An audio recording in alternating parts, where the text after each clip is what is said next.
Hello again, my friends, and you are my friends, and welcome to a Monday's Talking Town. It's 8:05. Apologies on starting late. I'm, of course, your host, The Cov. Hit the like, share this to all your friends and family. We are live across YouTube right now, and if you haven't subscribed, well, why not? I've set a Mark Ashton lofty target of 10,000 subscribers I want to be on by the time we finish the championship season. We're gearing up for the one now. Let's see how far we can get into it. I want to play the Mark Ashton they all laughed when I set the target, but you're not laughing now type thing. But we'll see how we get on. But if you haven't yet done so, hit the subscribe button.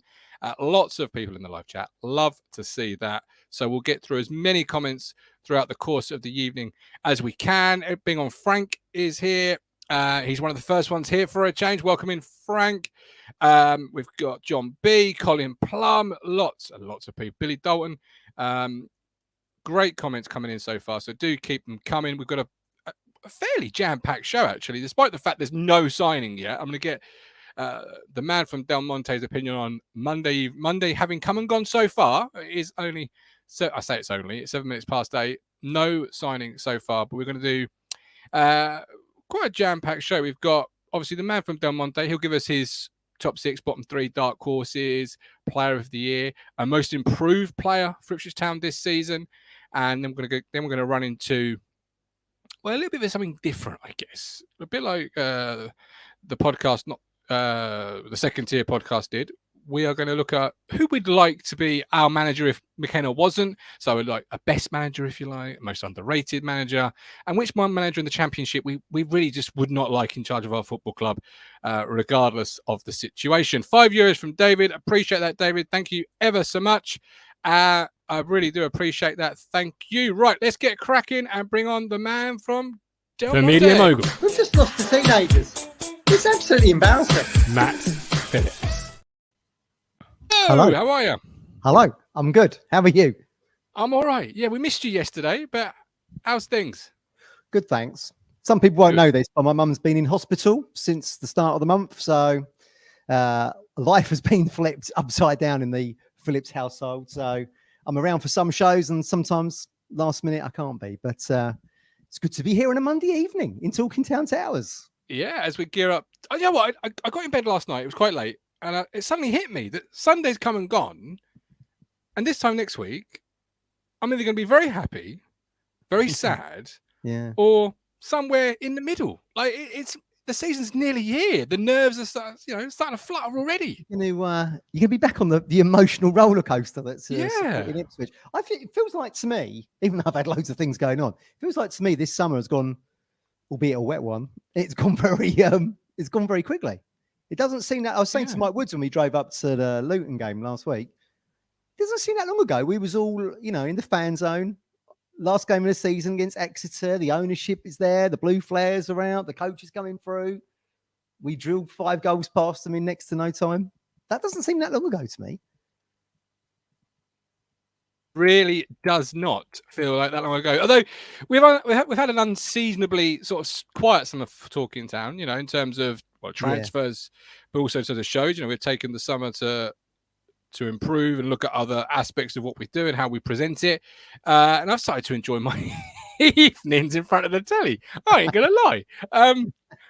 I'm gripped by the Coronation Street story on at the moment. But there we go. That's me. I like my soaps. I'm the gov and I like my soaps. But I suppose you could say Ipswich Town is one of the biggest soaps there is. It's never plain sailing, which I feel this season will be this again. Do you know there was one soap I think was ahead of its time and got canned? El Dorado. People will be crying out for that now, wouldn't they? A little bit of a soap in the sunshine, the Spanish sun. Would. I even started watching Joanna Lumley's Spice Trail and really enjoyed that. That's when I knew, if I was watching a travel show, that it was time for me to get back in this chair and get back on YouTube, because I hate travel shows. What was that one in the late 90s? Do you remember it? Like, was it Wish You Were Here? Wish You Were Here. Holiday. Holidays be on BBC. Yeah, Judith Chalmers was Wish You Were Here. And Roland Rivron used to be on Holiday. And my dad would sit there while we was having our dinner in the kitchen watching these shows. He'd go, oh, that looks all right there, doesn't it, Dad? No, we're not going there. You get the runs for a month if you go there. Forget it. That'd be etched off the list. Well, I'll tell you where, we'll talk about runs. We've got cricket on Thursday, 8:30. Do tune in. Brilliant segue. Broadie Magic to end the series. Yeah. Really but exciting. Today, let's look at some town stuff that has come out. Because first of all, transfer, or lack of. Are you surprised Monday has almost come and gone without another? A little bit. Whisper? Yeah, I mean, look, when we were all talking, like when we got promoted and everything, we was all sat here on this show, weren't we? And thinking we might break transfer records, that have been around since what? Matteo Serini? Is he still the most expensive signing we ever made? Yeah, he is. Victoria. That's good 20 years ago, wasn't it? So it did feel like we would probably, I don't know, maybe we just had blue tinted glasses on. We're just high from the fact we got promoted. It felt like we was going to go out shopping, didn't it? We got the credit card. Let's get going. But yeah, I mean, look, Hurst, we thought we probably would get in. So I don't think that was any surprise to anybody. And Taylor had been linked, as we said this outside Cultures last week, didn't we? He'd been linked all through the season, really, didn't he? Then it really ramped up in January. And then we were told he'd visited the training ground a couple of times. So I don't think that was any particular surprise. But the fact we've only done about 3 million at the moment seems a bit small change given the aspirations of the Premier League pitch that's gone in. And I don't know. I mean, look, Ashton has said in that interview in Germany, Austria rather, when we were playing the two German sides, that, they're just looking for progress. But when you put down 3 million quid plus on a new Premier League pitch with all the bets, all the buttons, it doesn't feel like you're going to be sticking around in the Championship for too long. But who knows? There's still a lot of window left, isn't there? There's still a month of the window left. And Can I just say, I'm not a massive fan of Kieran McKenna is very particular. It's got to be the right fit. Well, I would say any manager worth his salt wants players that are going to have. That just seems like a sort of excuse I tell my wife when I've not done the dishes. Like, I couldn't find the soap, or I couldn't find the sponge, or Emmerdale started late. Yeah, like every transfer, and I just feel like, I don't know. I'm not a part of the conversations. I'm not in the know. Like, we've been linked with a few, but a few have gone elsewhere. Like Ellis Sims, for example. Yeah. Trusty. I don't know if he has officially gone anywhere yet. But 5 million. 5 million. Yeah, but I just feel like we've been pipped to the post and we've not quite sort of bit the bullet. Well, I would say with old Trusty, he's gone to a Premier League team now, hasn't he? In Sheffield United. Yeah. So they've paid 5 million for him. McNally to Stoke. Oh, so he was linked to us, wasn't he? He was, yeah. Has he actually gone to them on loan, or is that a permanent? Either way, I would. Yeah. I don't know. We did say this at Cole U last week, didn't we? If we're going to be linked to players, guess what? About a dozen other Championship clubs are going to be linked. And in League One, we had the sway, didn't we? We had the swag, we had the money, we had, you compare Forest Green's ground to Pullman Road, polar opposites. But now we're actually, back at the level where we should be at in terms of stadiums, status, club sizes. Now people have got options. It's not just all about Ipswich. League One, it was all about us, really. Yeah. Yeah. David says, hope your mum's doing okay. Paul P, the transfer window reminds me of a fruitless pursuit of Hurst and Taylor last summer. We are leaving. And then you can go back before that, to be fair, because you had Bradley in the first summer. You had the Rotherham number 10, that the name escapes me all of a sudden. Oh, Crooks. Crooks. Yeah. He went to Borough, didn't he? Yeah. He went to them for geography reasons. Then we had Selena. That was a soap opera all in itself. Will he, won't he? Should we, shouldn't we? Who cares? Well, we are leaving business late again, says Paul. Hopefully no panic signs like Kamara and Hadme.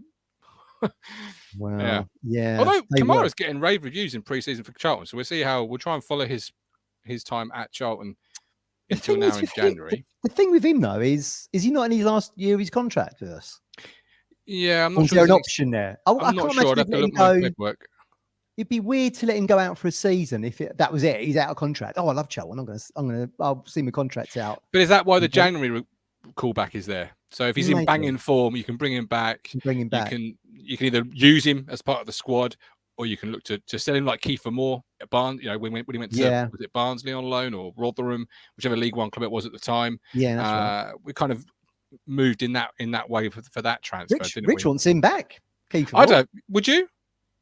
I do remember thinking last season when I was watching him, like Welsh international, doing all right at Bournemouth, a club well below our level, by the way, historically. He's doing all right. I think he would probably fit them up. I mean, look, if you're thinking about a striker that can play up top on his own and bring other people into the game, I think Kiefer Moore's probably a good signing. But of course, he's been with us once already. So I doubt he'd want to, because he didn't get a look in, really. I always think he looked like a competition winner when he coached to come on.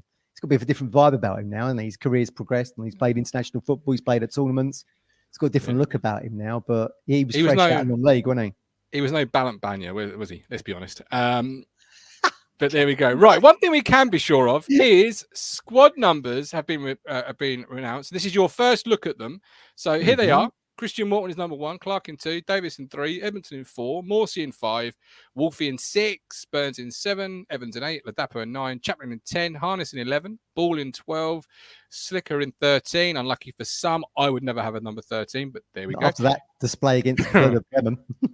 Yeah, Jack Taylor in 14, Burgess 15, Ed Sheeran retains his number 17 shirt. The signing we made a couple of years ago, not yet seen. One of Ashton's worst signings, it has to be said. 19 is Caden, although for commercial value, probably his best. One of the best. Yeah. One of the, if not the best. Caden Jackson is 19. Murray Hudson is 20. Lee 21. Luke 23. Massimo 25. Elkin 26. Hurst 27. Edwards 29. Humphreys 30. Haladki 31. Hayes 32. Broadhead 33. And last but not least, Janoy the Don Danastian 44. Any surprises there for you? No, not particularly. I mean, how they even choose? I mean, look, back in the day, 1 to 11, you would think would be your starting lineup, but obviously it doesn't work like that anymore. But people just have these numbers because they're like their lucky numbers, or that's the number they want. Like Janoy's always 44, isn't it? Put your hand in the bag, and whatever you draw out. Yeah. Like the old Rod Stewart. I am shirt number 23. Should Rod had a drink before we done that draw? Been in like the little green room with the Scottish I couldn't comment. But the fridge in 4th in shirt number 4. Does that surprise you? Fridge is 4? No, I think that's. Didn't he have that? Did he have that number last season? He's asking me. We barely saw him. So, I mean, exactly. It's interesting, Walton at 1 there, because you had the debate yesterday, didn't you, with my good friend Chris at West Bromwich Albion regarding, was it Palmer, the West Brom keeper, going to Luton? Who's now not going to Luton. That's now off, we hear. We know Luton have been interested in Walton before, haven't they?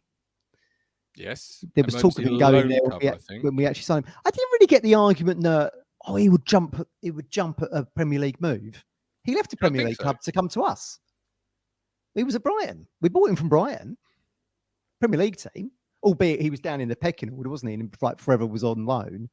But still, he left the Premier League setup in order to come down to League One. So, I don't know. If he was to go there as maybe number 1, I don't know. But he's turned Luton down once already. So, I mean, don't know. I mean, look, short term, you might want to go and play Premier League football. I would be very surprised if Luton stay up this season. I haven't seen them last week. All right, they were a week or so behind us in pre-season, but they look like an anonymous Premier League team to me. We sit outside the ground. Have you ever seen more of an anonymous Premier League team than Luton? They're going to really rely on teams not enjoying Kenilworth Road, you feel, in terms of getting the results. I would say that the quality you've got now in the Premier League, like your Man City's, Liverpool, United, all of those, they ain't going to worry about going to Kenilworth Road, are they? No. Well, I don't know. It's a smaller ground. Everyone's gone Dean Court at Bournemouth. That's 10,000. That's true. But that's I don't know. I'd be interested by Luton if I was a professional football player, because they are the Premier League. You have got a platform to shine. And we've seen other goalkeepers from relegated sides before go on to other moves that are bigger, based on the fact, obviously, you face a lot of shots. So you get a lot of action. Yeah. There'll be other keepers ahead of Walton, I would have thought. I mean, I chatted briefly to Chris today. We said, well, why wouldn't they go for that Cooper at Plymouth? He looks like a Premier League keeper in the making. Is he injured? I think he might be injured, but he's not going to be injured all season. He's not going to be injured all season. And Chris no, was if saying, you're relegated by Christmas, there's no point in coming back then, is there? but you could.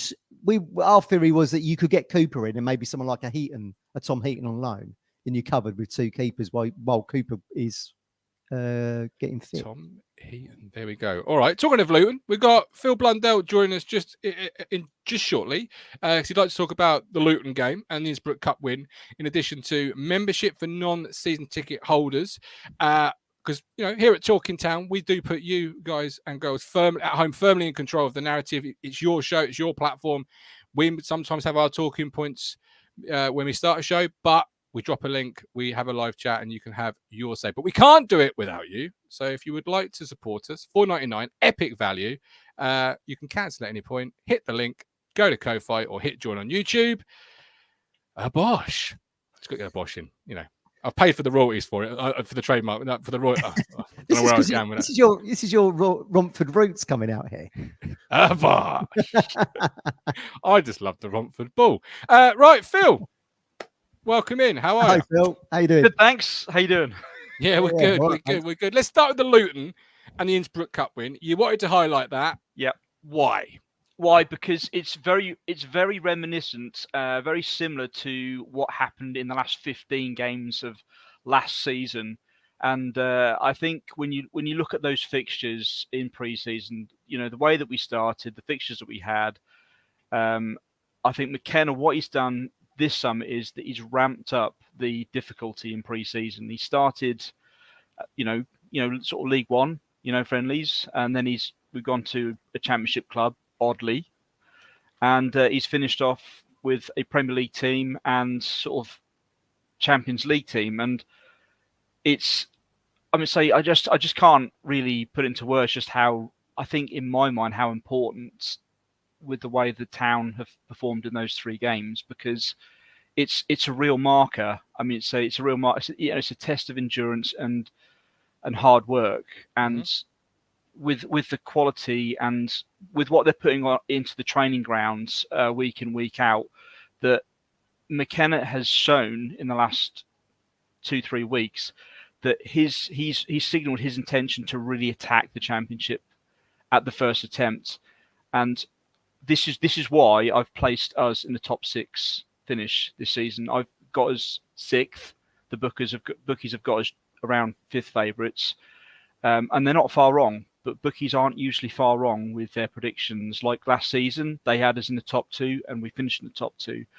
And it's really important the way I'm saying the guys, the fans that managed to get to those games, to manage to watch those games live.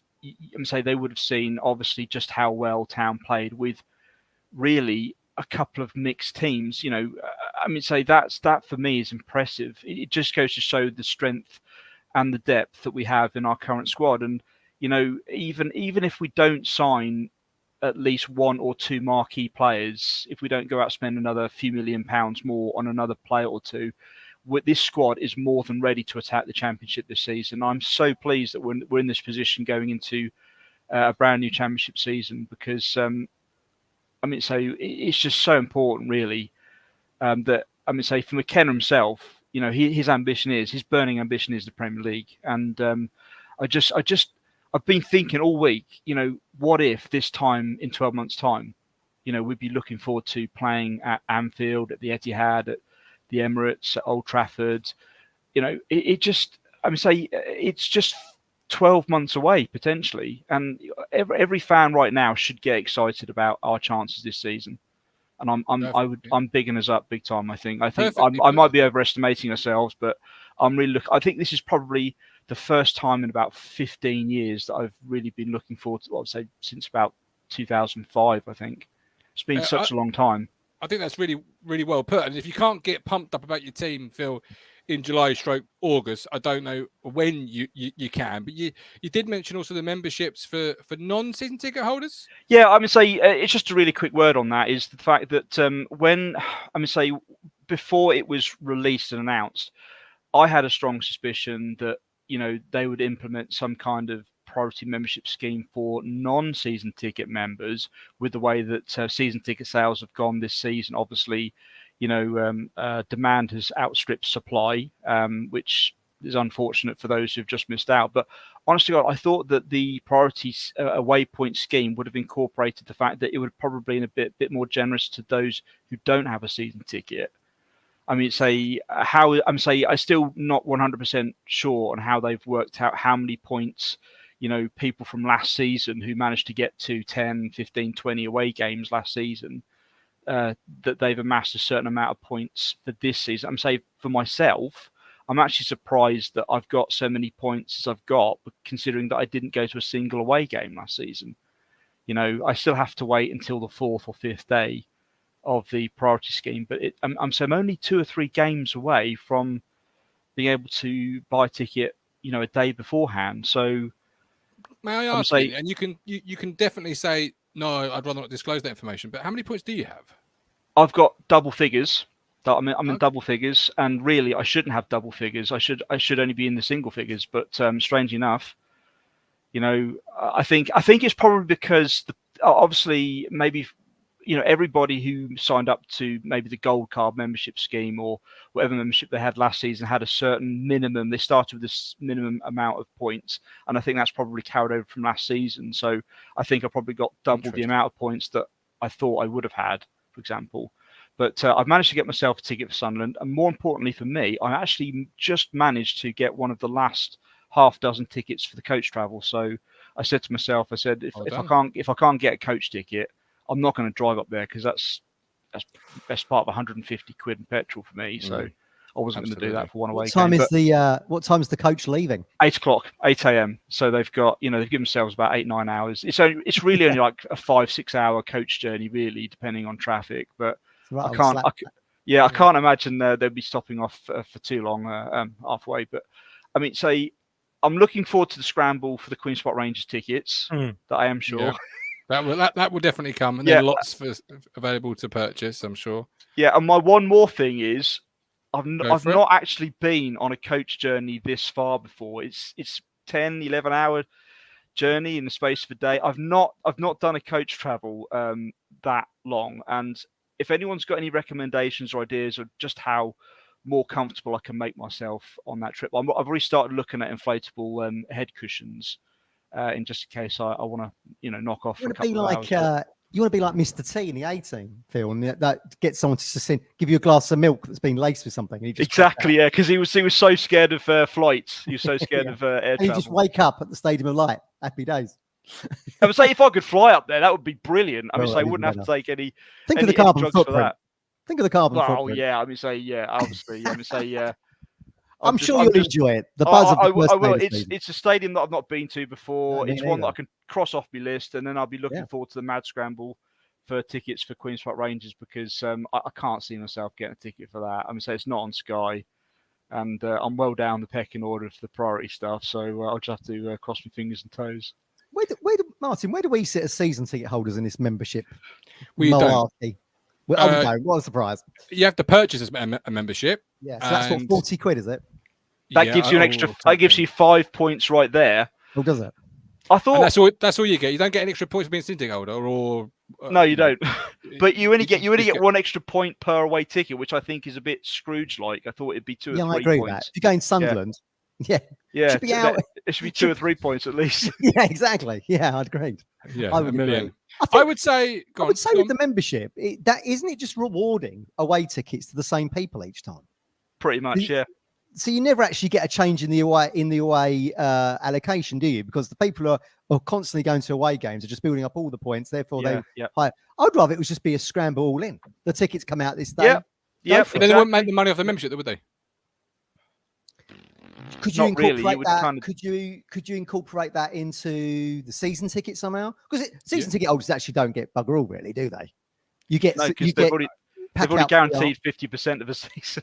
But I did say on Friday they should have just brought in the membership. You all get a membership, and then you all have a mad scramble. Can I just say that I'm not fussed about the Norwich away game. I've been to Norwich 2 or 3 times. I know what it's like. I know what the rivalry. I'll have your ticket, Phil. Cheers, mate. Cheers, mate. Boom. Bosh.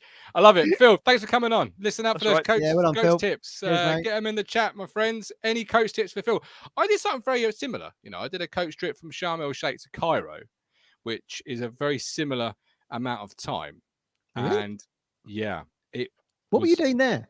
On Well, holiday, presumably. I was on holiday in Sharm el Sheikh. Scouting going for to new players. Cairo to see the pyramids.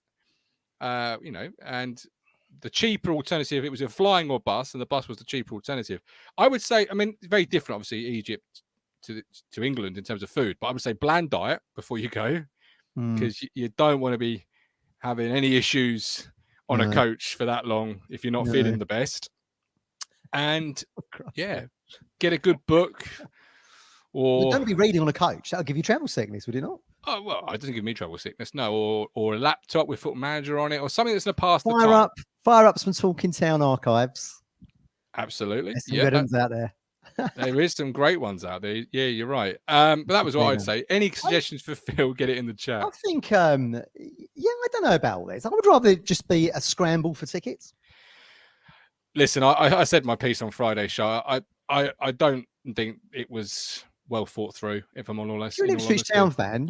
Everyone should have the same opportunity to get an away ticket. Not that I particularly go to away games, but there might be people out there who would like to go to the odd away game and don't get the opportunity. Or you certainly, I don't know how you can count the year you didn't tell anybody they were gearing up to something. Like, nobody knew when they were going home and away last year that this would get you points, that would give you this, that would give you that. Yeah. Like, more people may have gone away last year. More people may not have gone away last year. You brought the membership out, and I said membership, but it is a bit shit. Membership out. And for paying 40 quid, you get 5 points. This is the way of the world now, isn't it? You have to pay a fee in order to be a part of it. But they won't get it next year, will they? Because those on 5 points now, when they realise they can't do QPR away, when they can't do Norwich, when they can't do any of the other London Saturday afternoons they want to go to, they're not going to part with their 40 quid next year, are they? No. Because it got them nowhere. If you're getting nothing from it. Because people like Rich are going to go further and further away from people like yourself if you joined it today. Yeah, absolutely. No, I get that. Yeah, it's difficult, isn't it? It's difficult. But I just feel like back in Collins' day, when you could pick and choose away games you wanted to go to, everyone had the same opportunity to go, regardless of whether you was a member, a season ticket holder. Yeah, true. You go a couple of times a year. That's how it used to be back when we was in the Premier League, I think. I went to quite a few away games in the Premier League. Back when you were queuing up down Portman Road from 6 a.m. and it was the first one. And I certainly wouldn't have done that. I remember queuing up outside Portman Road for Chelsea in the Cup tickets. You had to get there mega early because it was like literally first come, first serve. So if you were there from 5 a.m. and you were quite well positioned, great. I got a parking ticket that day, but I did also get a Chelsea ticket. So it was a bittersweet moment. Was that the 3-1 game? 3-1 when Bruce equalised, and for a moment we believed. For a moment, and then Ballack and his free kicks. But it just seems like they overcomplicate it, really. But all clubs do it, don't they? They've all got membership schemes. They've all got it. But you don't get. I've had a season ticket on and off for 30. If you add up my 2 phases of season tickets, I've had it on the road since I was a kid. It comes to over 30 years, I would say. I don't see season ticket holders ever getting these kind of benefits. Like we said earlier, you get the pack out PR, you might get some points. If you don't actually go to the game because it's rearranged because the Queen's died, you can't actually get there. You don't get the points. That's what happened to me. So I don't know. I think from a commercial point of view, I'm struggling to see how organically you grow the membership number next year. Like you'll always get a few that sign up. Because you'll feel let down if you haven't got the tickets you wanted. Because you'll know that actually for paying 40 quid, I get 5 points, or I get 5 more points added to my total. But it's still 3,500 people in front of me. Yeah, I get it. Well, it's probably solved in the Premier League, isn't it? Because every game would be on League practically. So promotion is key. Absolutely. Okay, right.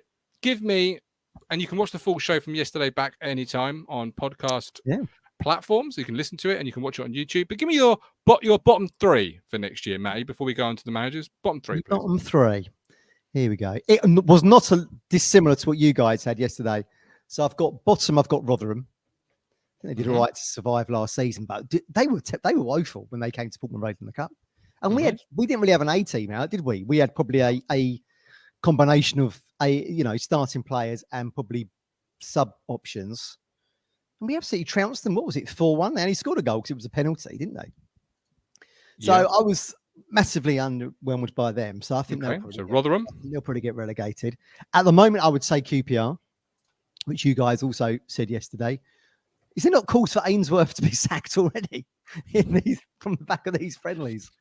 That's harsh, isn't it, when you're such a club legend like him? He's taken a bit of a risk there because he was comfortable at Wickham and he was doing quite good things. And he obviously got them. He took them from being actually potential relegation fodder into the Championship. Albeit slightly lucky on the old COVID, how the COVID season ended, I suppose. But he still did it. And he was a bit of a club legend there, wasn't he? But you know, he might fall flat on his face this season, especially. It's worrying when the season hasn't started and already fans are going, we want him gone. I hope fans, but particularly the boardroom level, I hope they've got the appetite for a rebuild, because I really think, particularly those on the outside, they're underestimating just how much of a rebuild is needed at QPR. You know, so he may well be first man sacked if they haven't quite got that appetite for it. But there's a massive rebuild needed at QPR, according to a friend of mine who's a QPR fan and goes home and away. He knows a fair few people. There's a rebuild needed. That Lyndon Dykes is still there, isn't he? I believe he is. Player. I don't know if Andre's for sure he is there or not. But he was telling me such a massive, gutting out and redoing again, that you need the appetite for it. But you do need results, because obviously you don't want to drop out of the division like we did. But yes, that's your two. Who's your third? Well, I did toy. To be honest, it was quite funny actually. I did toy with Birmingham a while back before this kind of takeover took over, and they've started getting players in, haven't they? They got that Laird from Man United. I'm still not sold on John Eustace as a manager particularly, but I did toy with them. Kind of, I felt like they was kind of a club in our position that got relegated. You know, neither going up nor going down, treading water. But the fact that the takeover has gone through and they've actually made some signings, I think might do okay for them. I would probably go with Huddersfield. All right. Because as Chris said, they're not signed anyone. Will Warnock have the appetite to stay 46 games there? It's all very well bringing him in back end of the season when you need a bit of reaction, and he's a club legend there and he's going to do an extra season. But the fact remains, there'll be if he just does the season, the Huddersfield boardroom will be looking now as to who will be his replacement. So I think they're in a bit of a funny space. Okay. But these clubs are well below our level. I mean, look, we said when Andre went to QPR, we said on the show, I wouldn't be surprised if he should overtake them in the next 2 or 3 years. And I think you're probably gonna see that. I think Cardiff might be in the mix as well. I know Chris said yesterday they're spending a lot on wages, but I think they can only get Freezed or something daft, can't they? Freeze and loans. They've got some unknown manager to the EFL. The guy's coming from Turkey, I think. She's not got Wednesday in there. No, not at the moment. Well, they've got Cisco Muniz, haven't they? One of Watford's 400 managers they've had since. One of their better ones. Yeah. Okay. It'd be interesting to see what he does. But again, that's an aging squad. But there's something about them, you know, even though Darren Moore isn't there's something about them that, you know, overturned that Peterborough deficit and scored with the last kick of the game at Wembley to actually get promoted. Now, whether or not they can, without Darren Moore, they can take that kind of momentum forward, I don't know. All roads lead through Bannon, don't they? And if he gets injured, he's aging legs. If he gets injured or is missing for any period of time, I think they will struggle. But I think Stephen Parry said yesterday that fourth down to relegation could be anybody. Basically. Yeah, I think he was bang on the money. So who's your sixth then? Who have I got finishing sixth? Yeah. I think I've got Sunderland. I think if Sunderland could finish sixth on 69 points last season under Mowbray, and they've strengthened this season, I feel like they could probably use that as a platform to build on for this coming season. Now, whether or not that showed you last season, it was a bit more of a weaker championship that Sunderland were able to get sixth place with sub 70 points. Remains to be seen. We'll have to see, because Burnley obviously dominated, didn't they? With Sheffield United just behind them. Mm-hmm. But that was interesting that they should be able to do that. You know, that gives us some hope, I think. It does. But then they had good loans, didn't they? They had the lad from Man United you really liked. Well, Hutchinson might be the next loan from the Premier League. That is the one that turns it. He could play that role for us, absolutely. I mean, he's come from a decent club, so he could be. Yeah, but I would expect Sunderland to be there or thereabouts, certainly, if they could do it last season. In fifth, Mr. Phillips? In fifth, I've got my dark horse here, actually. Oh, she's dark horse as well. So here we go. Dark horse, and in fifth, who is it? Watford.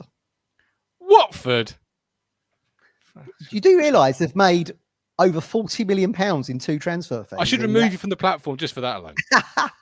That's because your father-in-law supports them, right? Absolutely is. Yeah, 6 points next year off Watford. The easiest 6 points we'll level with you. They've sold João Pedro for 30 million to Brighton. So Brighton's record signing. They've sold that Ismail Zar They've to sold, Marseille. but they brought in. Well, this is the thing. At the moment, I think if you look at them at the moment, you probably think, I think that guy, Lauser, is it? The guy who was injured, the midfielder? I think he's one of their creative players. They're expecting him back. I think on paper at the moment, very similar to Ipswich, I don't think on paper at the moment they would be a contender. I kind of got that vibe of Ipswich at the moment. But the fact you've just sold 2 players for 40 million combined suggests to me if old Potti Pozzo, the Italian owner, even if he just suddenly fronts up to Valera and Ishmael and goes, here's 10 mil to strengthen the team in the last month of the window, surely that would propel them into top 6. And I actually think Ishmael's a very good manager. He got Barnsley promoted for crying out loud. But he fouled. Still got him top 6, mind. Yeah, okay, all right. Apparently he's a very demanding manager, isn't he? And it's almost like Beelzebub in that it's quite a high press and you've got to cover a lot of grass. And some of the previews I've read have said, can the existing Watford squad actually get into that mould of play that Ishmael likes, given that Watford are pretty trigger happy on. It'll be gone by October, Matt. By the first international break, we all know Watford will be making the managerial change. They'll be pressing the button and the hot seat will be turning around for somebody else to step into it. We'll see. It was interesting to see that Pozzo actually did his first ever fans forum in the summer and kind of held his hands up to say, he's got it wrong on the managers. And this time last year, they were parading Rob Edwards about saying stability, plan, growth. Yeah. This is the young man that's going to take us forward. He took a certain club in the area forward. Their rivals. Watford. Took their rivals up. Yeah, absolutely. I just like how many other teams have been able to sell players for those fees? Only Leicester. So I think even if it gives them just a tenth of that money to play with, they're gonna, all right. That's a hell of a treasure chest in order to try and get into the top 6. And I feel like Watford could do it, but like you say, it's a basket case of money, effectively. You've tried selling the Watford car to us, or I don't think anyone's buying it. But 4th, we'll see. 4th, I have Leeds. Right, no worries. Okay, Leeds in there. Now, look, that's an interesting one to me. Farker. Now he's obviously got the gig because he did so well at Norwich. Correct. And got a team promoted back out of the Premier League, the yo-yo of which Leeds are currently in that situation. But to me, he's gone over to the Bundesliga where he managed Borussia Mönchengladbach, a team, I watch a lot of Bundesliga, as you know. You do. A team with high expectations. Bloody hell, the stadium's nearly 60,000 there in Borussia Mönchengladbach. So, a huge thing. And I think he just treaded water there. They finished, I think, bang average, middle of the table. 12 wins, 10 draws, 14 losses. Yeah, something like 40-odd points, 43 points, I think he got. 6 points behind my own end, Frankfurt. 51%, 33% win rate at Mönchengladbach. Yeah. So, and in the end, they've parted ways. And I think he's probably lucked out a little bit. I think he probably would like to have stayed there. Why would you not? Almost 60,000 seat a stadium and it's on a sold 3-year out. deal there. Yeah, so he's gone after the first year. They do this a lot in Germany. Frankfurt, were in the Champions League under Glasner. Get to the Europa, the what's it called? What's the new one? The conference one. The conference, and the ball sacked him. So if you're a stat guy, Borussia Dortmund 2, you had a win rate of 51%, Norwich at 41%, and then Mönchengladbach 33%. Yeah. So they're not trending up stats. They're trending down. They're coming down, and the Gladbach to Norwich stat is quite a climb down, almost 10% in terms of win percentage. Right? I can say you're moving. Even though Leeds is a big name, isn't it? You are moving out of a top flight division with one of the biggest fan bases probably in Europe, actually. When you think of the size of their stadium, to Leeds United in the Championship, so they will hope that he can do what he did at Norwich. And maybe he will. They're still retaining decent players, aren't they? They've sold a few as well. That Rodrigo's gone, hasn't he? Koch has gone to Frankfurt for now. But again, we'll see. Parachute payment money. See what he can do with it. That is one of the things I'm looking forward to. Leeds at home, primarily because we are not, for the first time, what feels like forever, giving them half the bloody cobble stand. Like that's only because you had to move. but no home team should feel like they can't sell out enough tickets that they can move one stand and disperse them to fit the away stand. I hated that every season. It gave them, I felt, an advantage, and I'm looking forward to sitting in my seat. Made us look a bit tin pot as well, didn't it? Yeah, I do agree. Yeah, I don't disagree. Absolutely tin pot. But the fact that they're coming down from the Premier League, they got a Farker who's got a good record in the Championship. Whether or not he can do that again, I don't know. They've got parachute money. Again, I expect them to have, like Watford, a busy August. In third, then, please. Probably Southampton. All right, no worries. You don't think Russell Martin's going to struggle to adapt his style like some did yesterday? Obviously not. You're third. Well, I mean, look, again, you're coming down with parachute money. They've still got Ward Prowse there. I don't think he's gone anywhere yet, has he? I'll have a look. I don't believe so. It could have like a Barry Bannon effect on Sheffield Wednesday in League One and pull strings and all that kind of thing. Really great set piece take if he's still to stay there. Now, whether or not Russell Martin's a good manager, we'll come to that in just a minute. I mean, look at his stats. I mean, they're the greatest, but he keeps getting these. He's got one of these reputations that keeps getting him jobs. But whether or not he's any better than Ralph Hasenhüttl, I thought did a good job there, other than a couple of 9-0 pumpings. We'll find out. Other than 9-0, I mean, okay. Second place. I've got Middlesbrough. Borough, all right. Carrick, man. I mean, look how he turned them around last season. I mean, look, it's dependent on Chuba Akpom, I think, scoring more goals again. Can they replace that Cameron Archer, who I think had quite a big say in their striker options? I think he was on loan from Aston Villa. So whether or not they would look to get him back or he's gone somewhere else. I know Chris was telling me they've got some lad in from Australia he thinks he's pretty good. But yeah, right across the board, they look like they're a decent team. They've got a really good manager. Someone a little bit more seasoned maybe than what McKenna is, in terms of he had a playing career at big clubs, played for England, whereupon Kieran and has learnt the coaching role as he's gone through his playing career, really, whereupon Kieran's had to give up, retire in order to become a coach. I expect them to have a really good season. Right. And your champions? Obviously Ipswich, because you're not mentioned this yet. Champion. It's got to be Leicester, isn't it? Oh, yeah. It's got to be Leicester. They got old Guardiola 2.0 in old Enzo. Again, sold players for really huge amounts of money. Like Chris said, will Vardy still have an impact in the Championship? Most likely, I would have thought. All these players being sold for big monies from the relegated side, it almost makes you ask the question, why were they ever relegated in the first place? Because if they've got all this world-class talent worth all of this ridiculous amount of money, even Watford selling a couple of players, as you've highlighted, if they've got all these great players, why were they relegated? They've got parachute payments. They sell for big fees.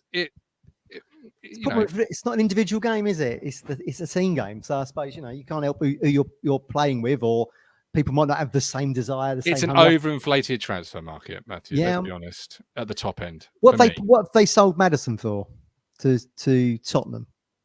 I will have a look, but that is why 8 million for Ellis Sims. I was not blinking. I would have paid that, because strikers score goals, goals win points, points win prizes, and he's not £8 million £8 striker. He's what you have to pay. We got Broadhead off the same club for £1.5 million. If he scores you 20 goals, man, you get promoted. He's worth 100+ million. Yeah. Like, that's the valuation of what's at stake here. I would have put Coventry in my top 6, but I think they've lost old Gorkarez, haven't they? He's weirdly gone to Lisbon. Weird move at 20 mil. So they've now got money to play with. Do you really think that Hamer's going to stay there? I can't see that personally. Talks of him going elsewhere, isn't there, all the time? Yeah, they were two pivotal players for them. Now, whether or not Robbins can repeat it with Coventry, I think Coventry are a good club. They've had lots of issues. I feel sorry for their fan base. It's never really worked out for them since they left Highfield Road. Whether or not Lightning can strike twice and they can propel themselves into the top 6 for this season coming, I don't know. But they would seem like two pivotal players to me. I think you take them out of the equation, Gorkaresh and Hamer, and I think that's a different side about those two in there. I do think the model, like Coventry's, and a bit like ours, I guess, is you've got to strike when the lightning in the bottle strikes, because you only need one bad window where the players you replace them with are not perhaps as good, or they get an injury and they're out for a while. You'll struggle. Luck. You've got to strike while the iron is really hot. And not saying he can't do it, but it's just to continuously churn and rebuild and find those gems like Hamer that cost them next to nothing. etc. It's really quite difficult. I think they will probably, if they'd got promoted over Luton, remember they only lost on penalties, they probably would have put up a better performance in the Premier League than what I think Luton are going to. Not that I'm particularly anti-Luton. Sounds like you are. I've always quite liked Luton, as I've said previously. But I don't know. There's just something. Look, the club that got promoted on the third smallest budget from the Championship into the Premier League, it just feels like it's too much for them. Mm-hmm. Being Frank, who will join us very shortly to talk about a hunt for a centre half, I'm not convinced Ellis Sims is up to it. Lazy player, according to Frank, and according to a lifelong Everton fan that Frank knows. But he scores goals. His goals to game ratio is mega. I mean, he done all right at Hearts. He did all right at Sunderland, then got recalled, and then looked out of his depth for Everton. So, but everyone looked out their depth for Everton. To be fair, it was as you said a second ago, you can only play with what you've got. But 7 goals in 17 at Sunderland, 5 in 17 at Hearts, 8 in 21 at Blackpool. It's not great numbers, is it? Particularly, it's like that's not £8 million transfer fee numbers. That's £2 million. This is George Hurst numbers. Project that over the course of a 46 game period for Sunderland. He's getting double figures, nearly pushing 20. Like, well, that's you're being hypothetical there. No, I'm being stat projecting. I'm stat projecting, which is what you do with stats. You look at them and you look at the trend and you project. He could get injured in the next game, then you go, no, he's a bit of a sick note. Well, anyone can get injured. Let me ask Paul Taylor, poor bloke, signed from Peterborough, broke his foot. But yeah. There you go. Blimey, you're going back in the archive there, aren't you? Oh, mate, my archive is so far deep, I get lost in it sometimes. Right. Yeah. Player of the year for Town, please. Who do you think that's going to be? Don't know. Not sure. He might not. Great answer to a question on the podcast. Yeah, he might not even be in the building yet. This guy. I mean, look. All roads for me go through Chaplin. If Chaplin stays injury-free for us and has a good season, and can grab that magic that he had last season. What was it in the end? 29 goals he got for us? It was a ridiculous amount of goals. In all competitions. Fantastic. And let's not forget, he weren't even in the team, was he? After the Bristol Rovers game. Some fans had him out of the team for Cam Humphreys at some point. Not saying who, but yeah. So it just goes to show what a fantastic back end of the season he had. Oh, which the club had, of course, as we keep saying. Good, nice start to the season. Horrendous middle third. Awful.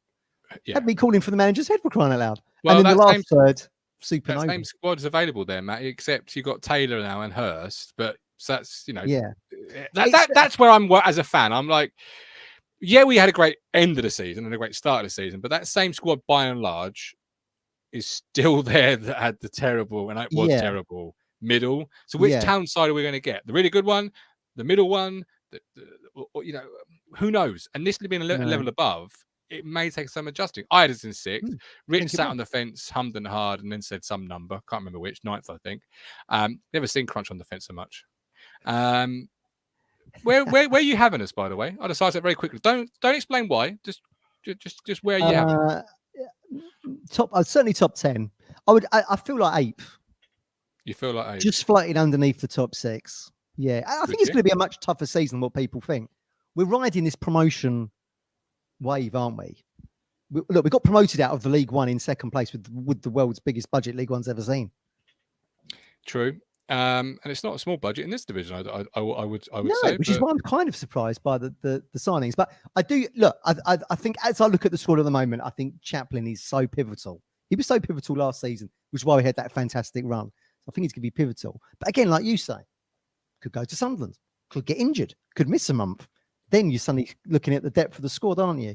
But I certainly feel like there's going to be some additions there that will really hopefully have an impact. Could push us into the top 6. As I look at it at the moment, that's why I'm thinking we're 8th.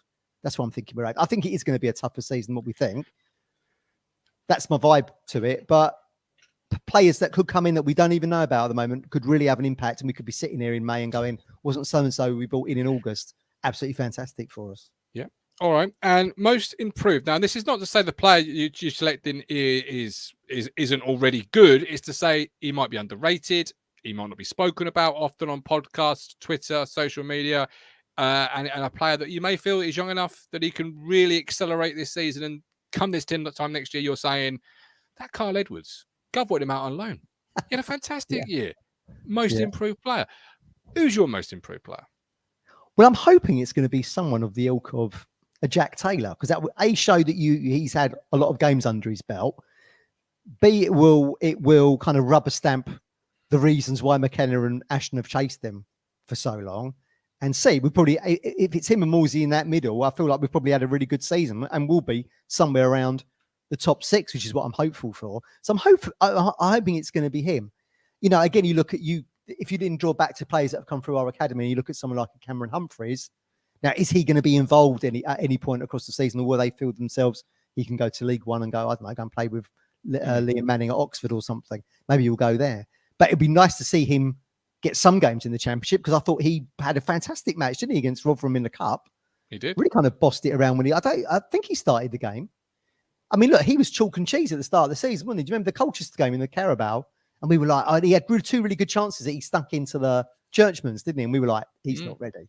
And then suddenly you fast forward a few months to January and the Cup, and he looked absolutely fantastic. So if he doesn't go out on loan and does get some games, I'm hoping that we will see a really good upwards curve from him.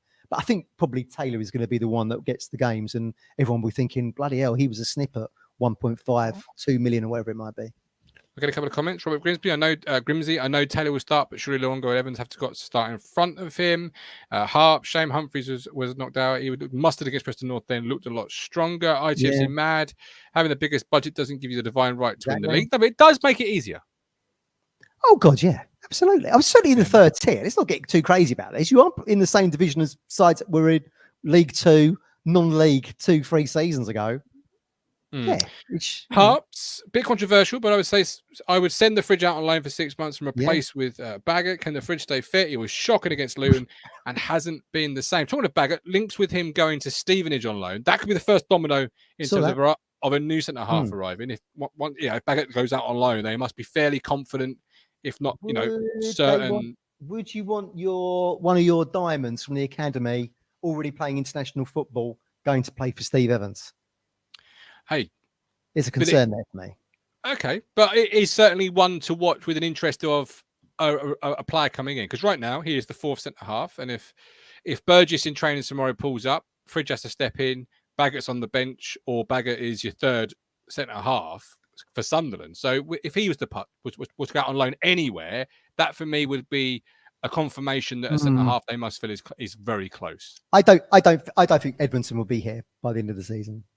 Well, I think Baggett will go out on loan. I actually think this week we will get some movement. I think we will have a centre half that will be ready to play on Sunday. I think the bonus is us playing a Sunday and not the Friday night match or the Saturday night, or the 3 p.m. on the Saturday. You know, not involved in any of those TV games other than the 5 o'clock on the Sunday. Gives you a little bit more time to get someone in and get a match ready. I would imagine there'll be another centre half in before the weekend. Okay. Certainly Edmonton's not going to be the answer. Hardly played any games. Look, rusty as hell against Luton.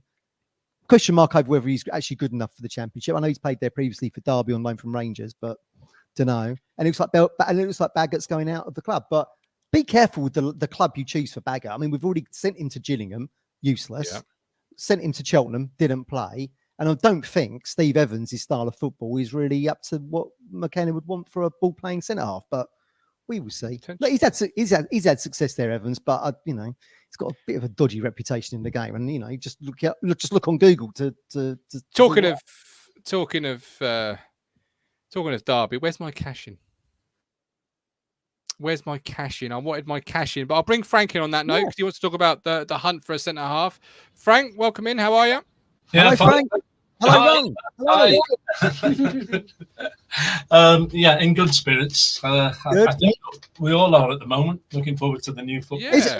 Here's a question for you, Frank. Have you got warm weather in the Netherlands, or is it raining like it is here? Lashing down all day here. Terrible.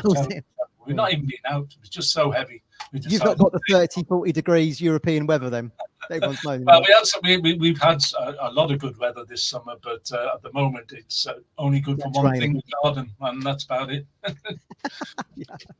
So, centre half, you say numbers 16 and 18 are missing.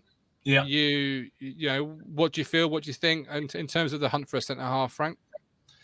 Well, according to the mole, it could be the tea lady at Portman for all you know, after all I'm prepared to reveal. But in all truth, he has suggested, I've given something away already, he has suggested that that this centre half that Ipswich are getting a little bit closer to will surprise everybody. That's all I know. He won't reveal the name, and it is a centre half. Somebody asked me, who is this surprise that Ipswich player that they may be getting? Is it a midfielder? Is it a forward?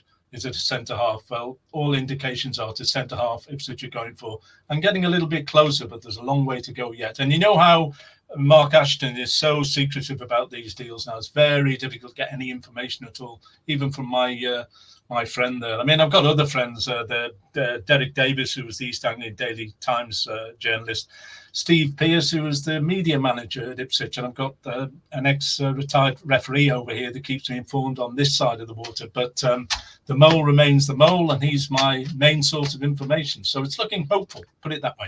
Okay. And where do you have a Ipswich Town finishing currently as things stand? Where's your? I'm gonna stick with what the Cruncher said when he said it yesterday. 9th. That's what I think will happen. I think I'd love to. I mean, my heart says they'll finish in the top 6, but my head says probably about 9th. And outside the centre half, do you feel like there's another area of the team that, because Ashton said 2 to 3 players, is there another area where you'd look to strengthen? Yeah, two or three of the ones that I thought that the Mole might have been referring to. Austin Trusty is gone, hasn't he, this week? And so is Luke McNally, Burnley player. So Craig Cathcart, I think it's unlikely. There must be somebody else there that is attracting their interest. I would keep Elkin Baggett. I wouldn't take him to Stevenage or push him there.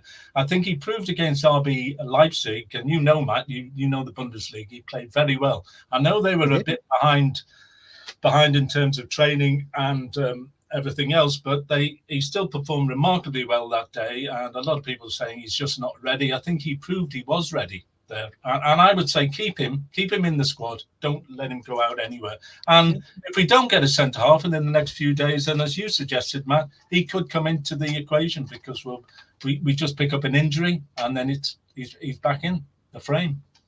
He played very well against Leipzig, and that was a good Leipzig side. And you know, they kickstart the cup starts the German league, so the 13th of August. In the league campaigns the 20th. So they're not that far behind us. And you know, they were German Cup champions and had a decent squad in that game against us. So I was surprised we won that, but it was a great header from Hurst. So was I. I thought 2-0 probably to them at least. And you know, they're in the Champions League next season again for the 3rd year in a row. So you have to say to yourself, it was a great performance, regardless of the fact that it was a friendly game. It was a great display by Elkin Baggett, and also by our Czech goalkeeper, actually, who performed very well that day. Yeah. ITFC Mad asks, Frank, is there any gems in the Dutch league Town should consider? Yeah, there is one, but I think he's going to Hibs. His name is Dylan Venter. Vente.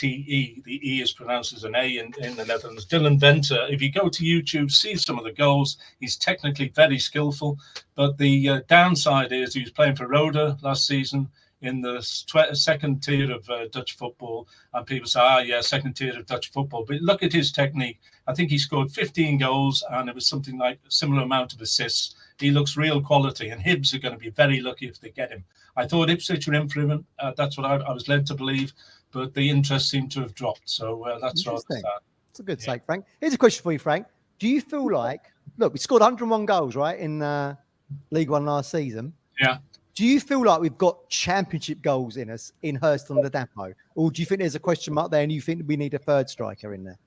No, it's hard to say, because you've got to bear in mind how many goals that Connor Chaplin scores and how many goals Nathan Broadhead will score as well.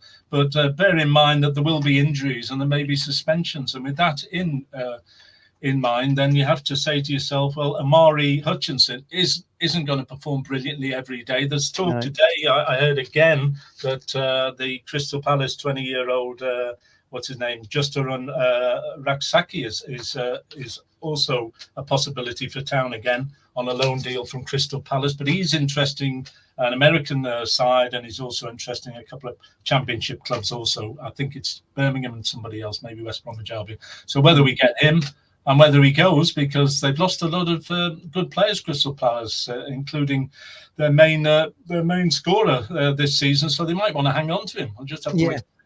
Yeah, he had a good season at Charlton, that guy. Raksaki. Yeah. So we'll see. By the way, just one quick word before we disappear into the night. No problem. Good, yeah.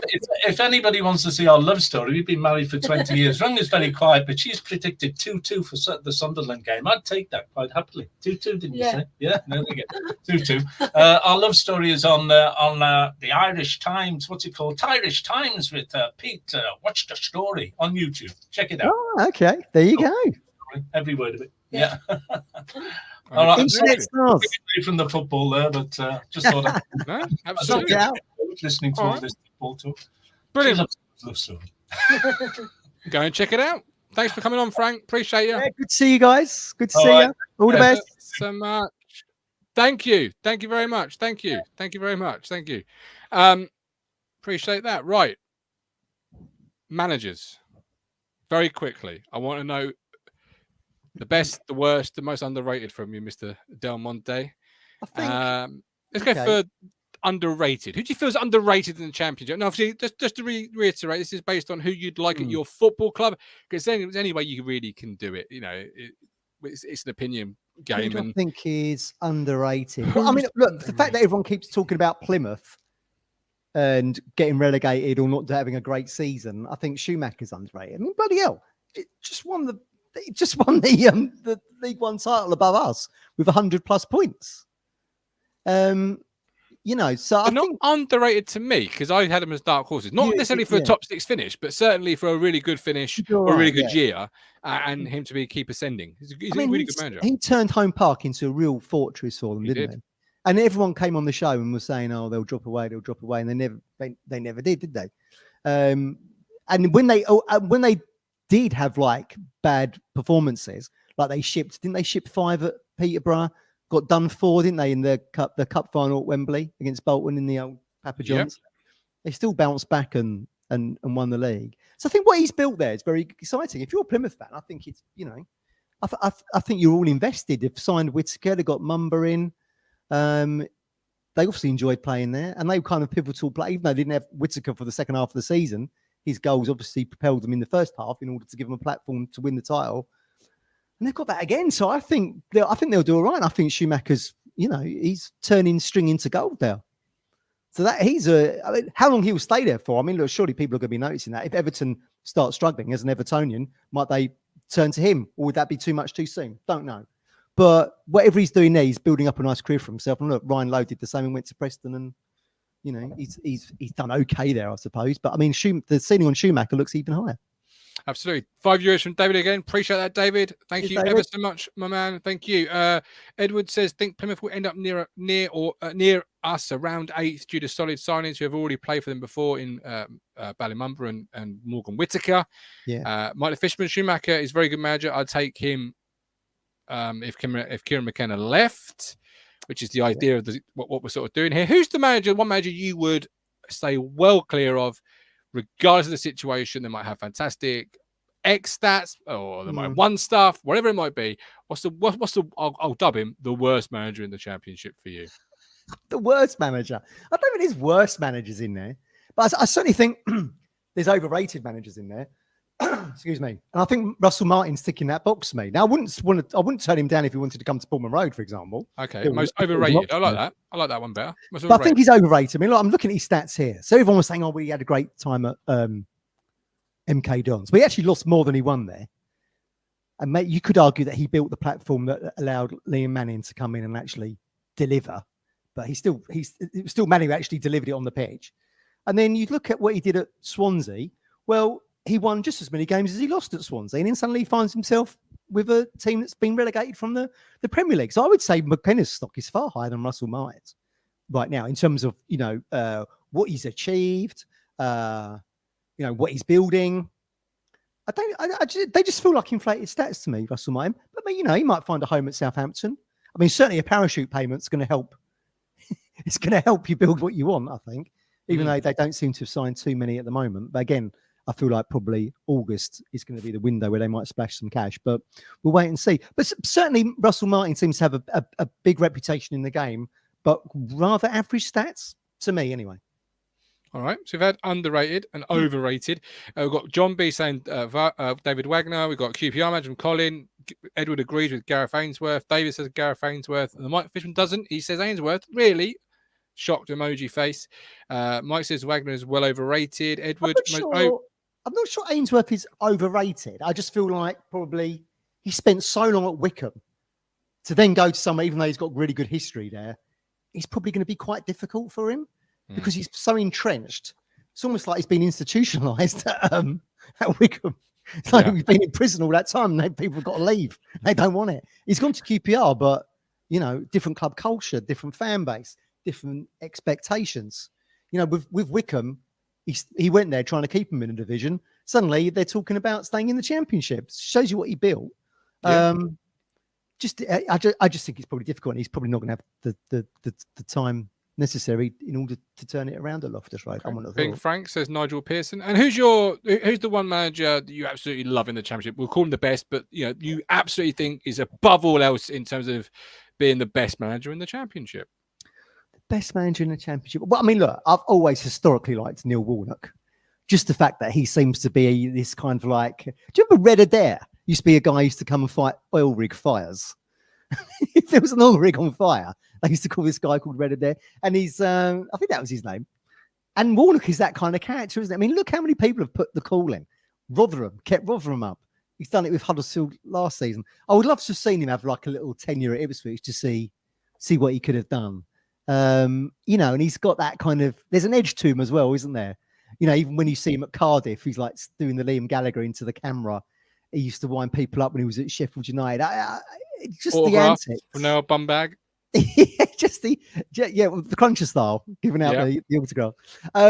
Just the antics, I think he just gave him that kind of edge.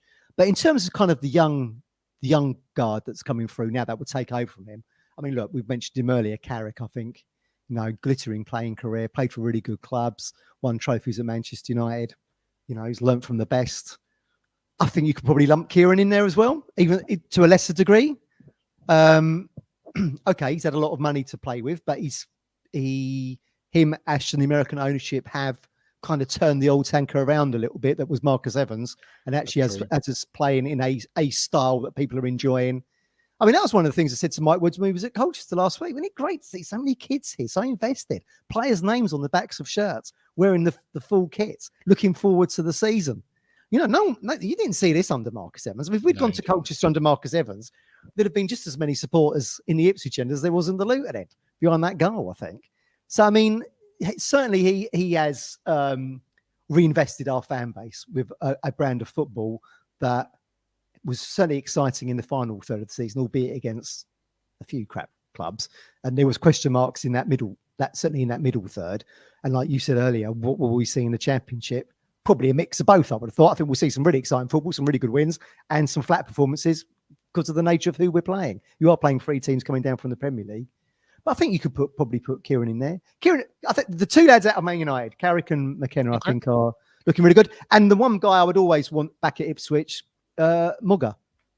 I think don't underestimate what he did at Sunderland last season. He got me into 6 for crying out loud. So I mean, he managed Chris's West Bromwich Albion a good 15 years ago, maybe even longer than that, and got them promoted and won them a title. And here he is, all X amount of years later, still being successful.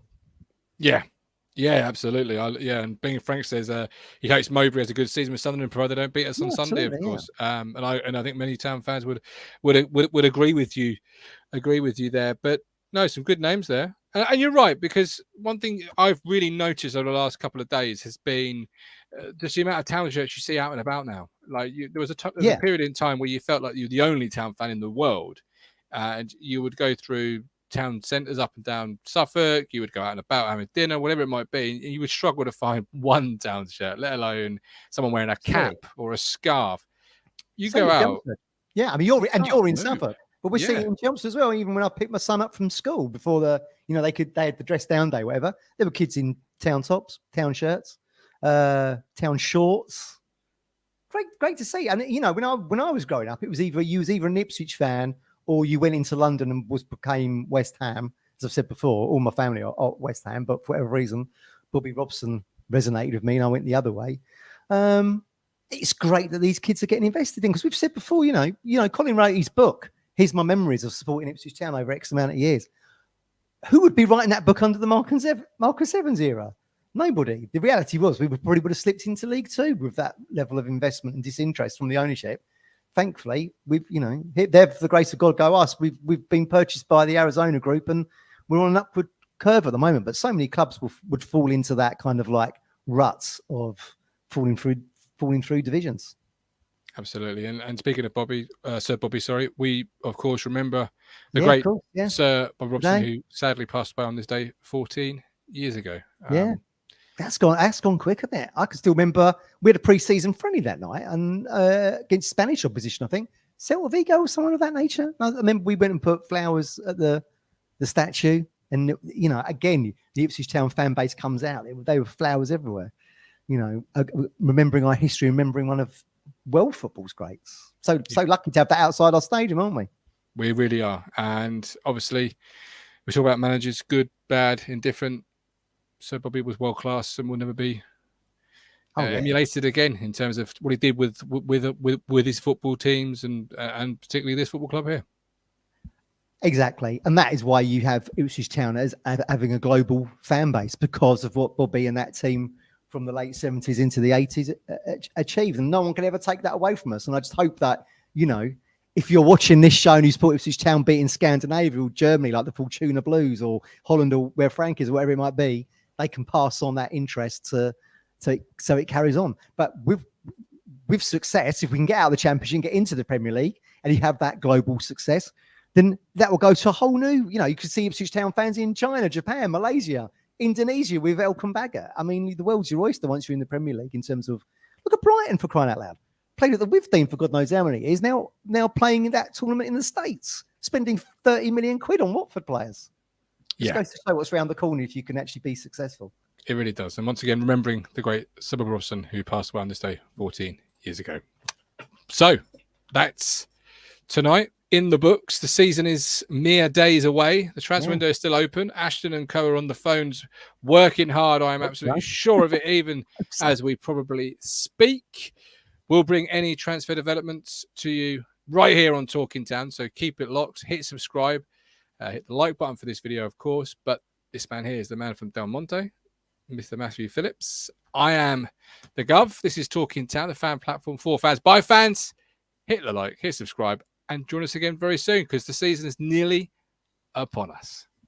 You ready for it? Abaj. You make me smile when I think of you. If I am down low and I am blue, I can't get enough.